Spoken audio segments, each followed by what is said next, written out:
Marilah kita sama-sama langsung mendengarkan tausiah yang akan disampaikan oleh Ibu Dr. Hajah Farida Iriani SE. Kepada yang terhormat Ibu, kami persilakan. Bismillahirrahmanirrahim. Assalamualaikum warahmatullahi ta'ala wabarakatuh. Waalaikumsalam warahmatullahi wabarakatuh. Alhamdulillahi wa kafa. Wassalatu wassalamu ala Rasulullahil Mustafa wa ala alihi wa sahbihi wa man wafa amma ba'du. Yang terhormat Buya Haji Dr. Andes Samsudin Harmain MSc selaku Ketua Majelis Zikir dan Dakwah Atim. Yang terhormat Bapak-bapak, Ibu-ibu pengurus Majelis Zikir dan Dakwah Atim, serta yang berbahagia Bapak Ibu yang hadir di majelis zikir sore hari ini. Alhamdulillah, pada sore hari ini kita kembali diizinkan oleh Allah Subhanahu wa taala untuk hadir di majelis zikir ini. Masya Allah, dari sekian banyak hamba Allah yang sedang melaksanakan aktivitasnya hari ini, bapak-bapak dan ibu-ibu yang dipilih oleh Allah Subhanahu wa taala, diringankan kakinya, dilembutkan hatinya untuk hadir di majelis pada sore hari ini. Kita semua yang ada di sini berdoa kepada Allah Subhanahu wa taala. Semoga Allah Subhanahu wa taala memberikan karunia kepada kita, sehingga dari hari ke hari kita menjadi pribadi yang lebih baik. Amin ya rabbal alamin. Baik Bapak Ibu yang berbahagia, pada hari ini kita sharing mengenai hati yang tenang, hati yang bersih. Kenapa hati yang tenang, hati yang bersih? Allah Subhanahu wa taala menyebutkan kata kolbu beserta turunan katanya di dalam 53 ayat. Dan kata kulub yang merupakan jamak dari kata kolbu dalam 104 ayat. Begitu banyaknya kata kolbu yang disebutkan oleh Allah Subhanahu wa taala dalam firman-Nya, sehingga diulang dalam banyak ayat. Kalau begitu, kita perlu tahu dulu Bapak Ibu, apa itu kolbu. Banyak sekali pakar-pakar yang sudah menyampaikan definisi mengenai kolbu. Kita satu saja kita ambil dari Imam Al-Ghazali. Imam Al-Ghazali menyampaikan bahwa kolbu adalah segumpal daging bersuhu panas, berbentuk buram, berada di sebelah dada bagian kiri. Di dalam isinya ada rongga yang berisi darah hitam pekat. Jadi segumpal daging bersuhu panas.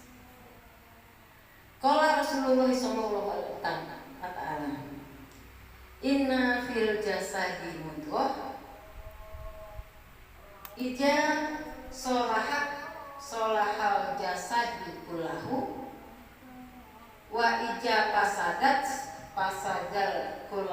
pasadal jasadu kullahu illa wahya kulu. Sesungguhnya di dalam tubuh manusia terdapat segumpal daging. Jika daging tersebut baik, maka baiklah seluruh tubuhnya. Jika rusak, maka rusaklah yang lainnya. Ingatlah, segumpal daging tersebut adalah kolbu. Jadi begitu pentingnya kata kolbu, maka kita kaitkan hari ini kita bicara tentang hati, hati yang tenang, hati yang bersih. Di dalam firman Allah Subhanahu wa taala surat Al-Baqarah ayat 45. Itu berbunyi wasta'inu bisabri wassholah wa innahu lakabiratu khoshiin. Lakabiratun ila alal khoshiin.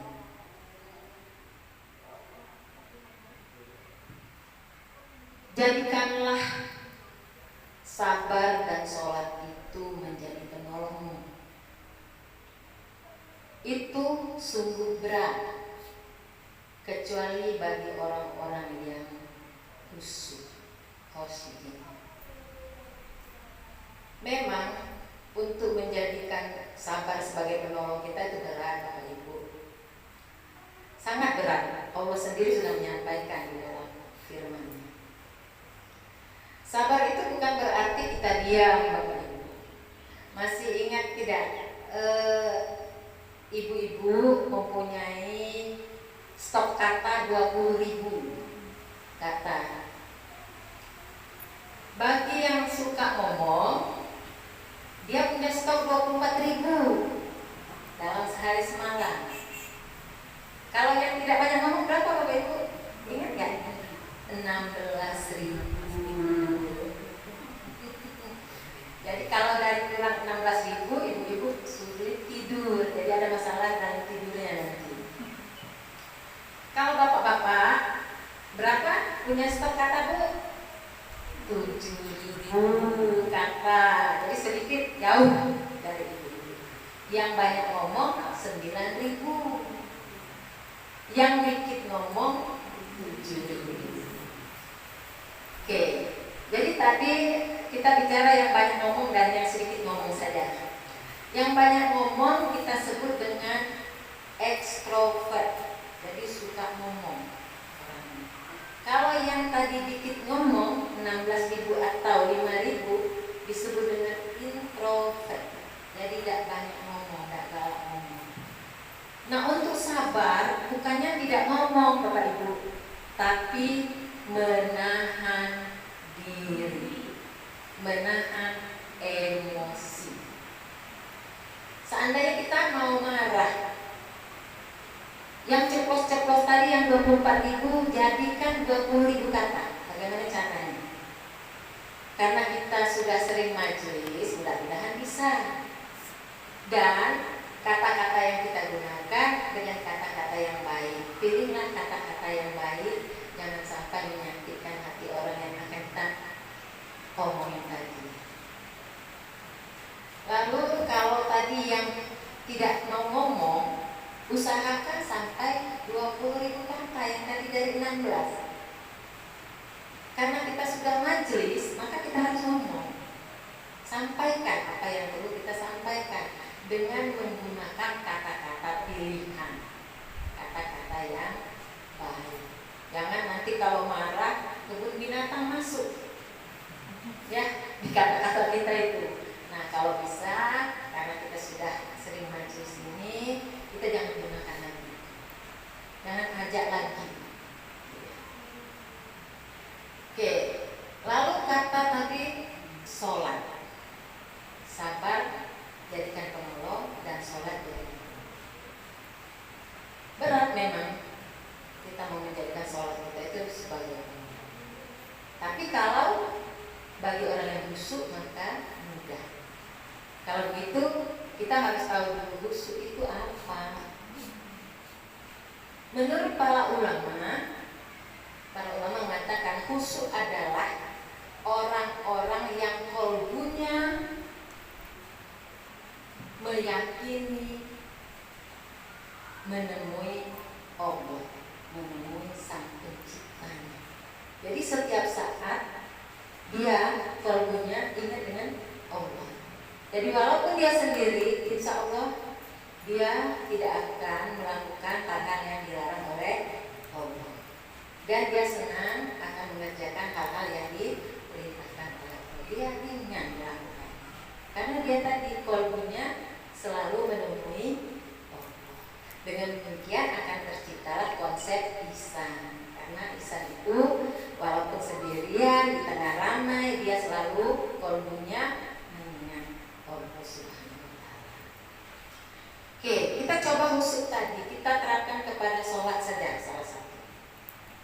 Kita mau sholat, ibu-ibu kita ini di rumah paling senang memakai daster, pakai jendela, benar nggak Bapak? Ibu-ibu. Banyak jendelanya makin enak. Kita mau masak, leluasa, adem dan seterusnya. Waktu kita masak, kita membersihkan rumah, semua parfumnya melekat di daster kita. Ya, parfum bawang, parfum calo. Ya, kalau kita bersihkan kamar mandi dan seterusnya.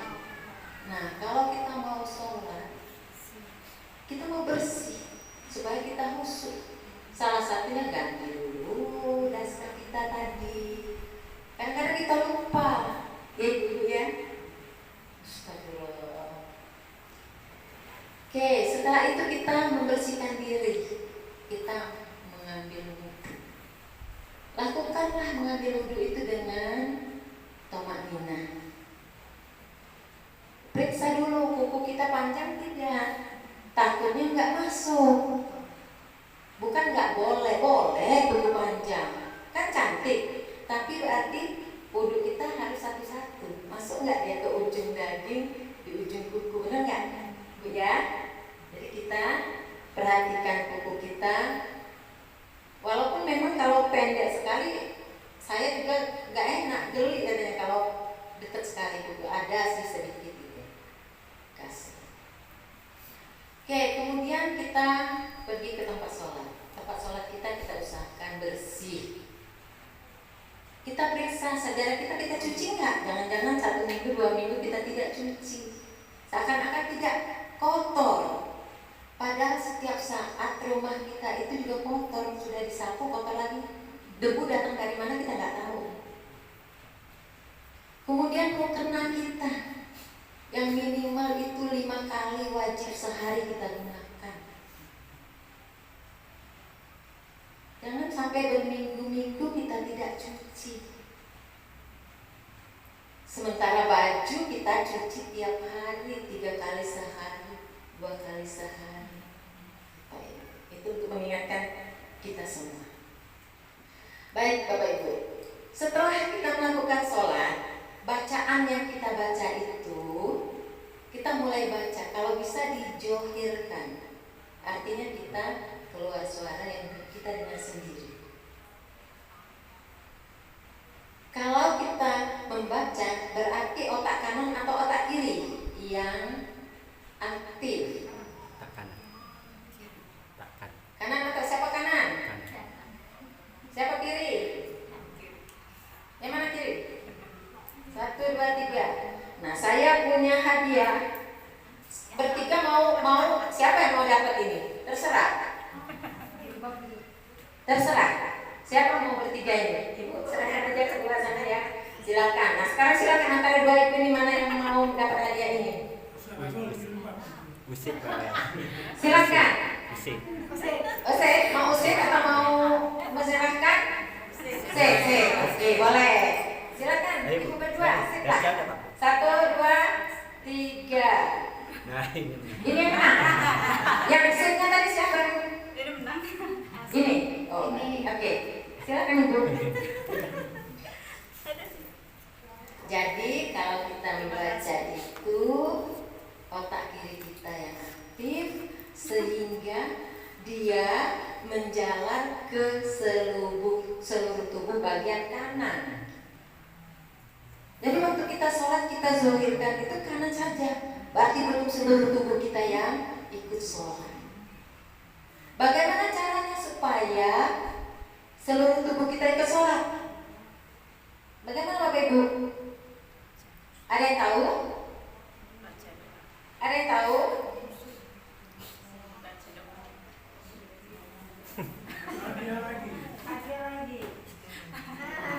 Gak ada yang tahu? Saya simpen lagi. Jadi itu sebelah kanan harus diaktifkan supaya otak kanan memerintahkan bagian tubuh sebelah kiri. Tugas otak kanan apa saja, masih ingat? Pada minggu-minggu, bulan-bulan yang lalu, nyanyi. Oke, nyanyi. Olahraga, good. Oke, yang menyenangkan, memvisualisasikan, membayangkan, menggambarkan. Ya. Kalau begitu pada saat kita membaca, misalkan Allahu Akbar, maka kita, otak kanan kita, Allah yang Maha Besar. Jadi sebelah kanan kita ikut sholat. Jadi kita perlu tahu bacaan kita artinya. Jadi seluruh tubuh kita. Oke. Mata kita tujukan, lihat di tempat kita sujud. Jangan dipejamkan. Oke. Banyak kita yang ruku cepet-cepet, sujud cepet-cepet. Padahal sujud itu ada aliran darah yang masuk ke otak yang bagus untuk kesehatan. Ya begitu, assalamualaikum, ambil HP, baca medsos, jawab. Berarti sholat kita tadi apa yang dipikirkan? Ya itu untuk muhasabah diri kita. Oke, mudah-mudahan dengan seperti itu kita dapat melakukan sholat dengan khusyuk. Itu baru bagian terkecilnya saja. Tapi alhamdulillah kalau itu sudah bisa kita lakukan, kita latihan terus. Oke, belum selesai ayat tadi. Ayat tadi kan baru surat Al-Baqarah ayat 45. Kita sambungkan ke surat Al-Baqarah ayat 46. Alladzina yunfiqu wa annahum mulaku rabbihim wa annahum ilaihi raji'un. Tadi ya di ujung, kecuali orang-orang yang khusyuk, yakni atau yaitu orang-orang. Kalau alaji itu orang-orang yang, kalau alaji artinya orang-orang yang, yaitu orang-orang yang merasa menemui Allahnya dan yakin akan kembali kepadanya, yakin bahwa kita akan meninggal, akan menemui Sang Khalik.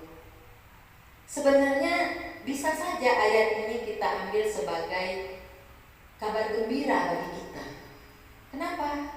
Karena pada saatnya nanti, pada saat kita dipanggil oleh Allah Subhanahu wa taala, kita akan dapat berjumpa dengan Allah Subhanahu wa taala atas izinnya.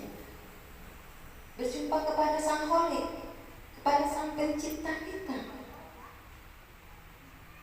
Alangkah senangnya kita. Kalau sekarang kita tidak berani, tidak bisa. Kita masih mengagumi ciptaannya. Ya, kita dapat melihat ciptaannya. Itu pun beberapa ciptaannya tidak sanggup kita lihat dengan mata telanjang. Misalnya apa? Matahari yang sedang bersinar. Kalau nanti rusak mata kita. Petir. Ya, mungkin kita tidak sanggup, kecuali pakai alat dan seterusnya. Oke, jadi dengan yakinnya kita bahwa kita akan menemui Allah Subhanahu wa taala, mudah-mudahan kita dapat menjadi orang yang khusyuk. Kita menjadi orang yang kalbu kita selalu mengingat Allah. Oke, banyak hal yang kita pikirkan selalu pada hal-hal yang zahir. Kita biasanya memiliki porsi yang besar, perhatian yang besar terhadap zahir. Misalnya penampilan kita bagaimana, paras kita bagaimana. Padahal ada hal yang harusnya lebih besar kita berikan perhatian, yaitu hati kita, kolbu kita. Kita harus bercantik, kita harus perbaiki, kita harus bersihkan. Ya, percuma kita cantik johirnya, batin kita bermasalah. Kenapa? Karena Allah Subhanahu wa Ta'ala memberikan penilaian tidak pada paras, tidak pada penampilan, tetapi pada hati atau kolbu kita dan amalan kita. Jadi Bapak Ibu, mari kita sama-sama memberikan porsi yang besar terhadap hati kita. Kita bersihkan. Tidak ada manusia yang hatinya suci, yang bersih. Ibarat rumah, setelah dibersihkan kotor lagi tidak? Ya, jadi bersihkan lagi, kotor lagi, bersihkan lagi. Jangan dibiarkan menumpuk. Jadi kata Rasulullah, seorang hamba yang melakukan maksiat atau dosa, maka dibuatlah titik hitam di kolbunya. Jika dia bertobat, maka akan dihapus.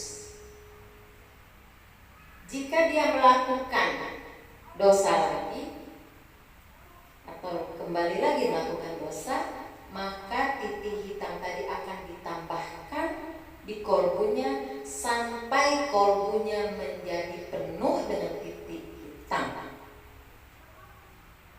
Ya, jadi hatinya rusak. Kalau sudah rusak, maka dia melakukan apa saja yang sebenarnya itu dilarang oleh Allah Subhanahu wa Ta'ala, biasa saja menurut dia. Ya. Tetapi kalau hati kita belum rusak, malah yang tadi masuk ke yang lumayan bagus, kotornya tadi dikit, begitu kotor dibersihkan, kotor dibersihkan. Maka apabila dia menunda kebaikan saja, dia gelisah. Misalnya seseorang yang sering melakukan sholat malam, sholat tahajud. Suatu hari dia kesiangan, tidak bisa lagi, tidak sebegitu aja, subuh dia terbangun. Dia sangat menyesal. Saya tidak sholat tahajud. Padahal itu suatu kebaikan, bukan tadi ya dilarang kan? Jadi dia malah yang bagus itu saja dia malah gelisah karena hatinya tadi tidak rusak. Jadi kita sama-sama kita perbaiki hati kita, karena tidak ada hati manusia yang kita bersihkan dengan salah satu caranya, yaitu dengan menjaga lisan. Jadi kalau kita mau ngomong, kita perhatikan jangan orang lain sakit hati. Kalau sakit hati itu mendalam. Ada teman yang mau cerita ke kita tentang masalahnya, tapi ada mengkaitkan orang lain. Kalau bisa, kalau kita stop, dia tersinggung, berarti kita tidak mau menolong. Kalau bisa jangan sebutkan namanya, ibaratkan saja kisahnya begini, sehingga kita tidak tahu orangnya, sehingga hati kita tidak ikut kotor.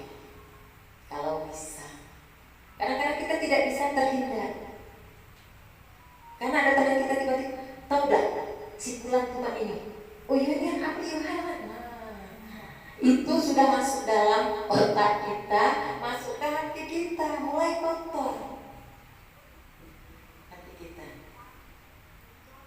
Ya mungkin namanya manusia cepat-cepat istighfar. Jadi tadi kita menjaga lisan kita. Selanjutnya istighfar, banyak-banyak istighfar. Memang kadang-kadang kita ini aneh Menurut teman kita mungkin bisa tiba-tiba kita astagfirullahaladzim, dalam hati aja, astagfirullahaladzim. Tersinggung teman kita begitu dia ngomong. Ya, jadi yang sewajarnya kalau bisa istighfar terus-menerus. Ya, karena kata Allah dengan istighfar itu tadi kata Nabi Muhammad SAW bahwa akan dihapus dosa kita tadi. Kemudian bisa kita lakukan bahwa usahakan kita nyaman kita sendiri. Jadi kita usahakan kita ciptakan waktu-waktu tertentu kita nyaman kita sendirian. Walaupun sebenarnya kita manusia makhluk sosial, jadi kita senang berkumpul bersama keluarga, kita senang, bahagia, nyaman. Bersama teman-teman, reunian, senang, bahagia, benar nggak? Ya Bapak Ibu.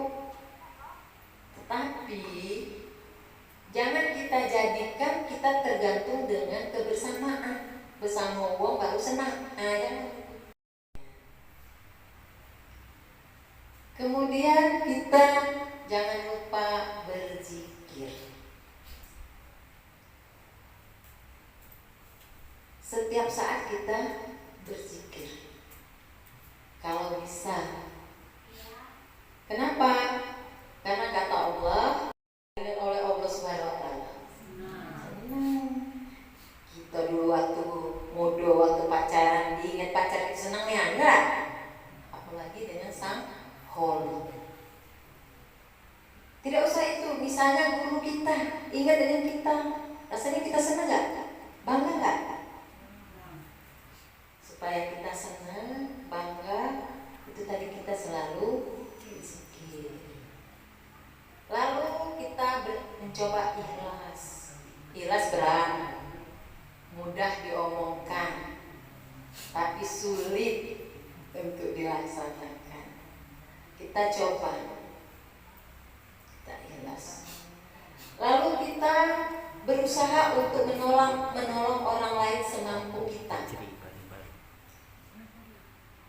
Kenapa? Karena kalau kita bermanfaat untuk orang lain, itulah yang sangat berharga bagi kita nanti di sana.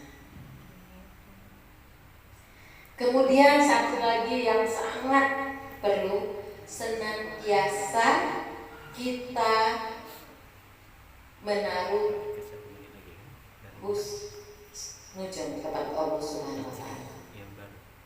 Jadi kita selalu berprasangka baik. Ini juga disampaikan di dalam firman Allah surat Al-Ankabut ayat 11. Di situ disebutkan ma asoba min musibatin illa biiznillah. Tidak ada suatu musibah yang menimpa seseorang kecuali izin Allah.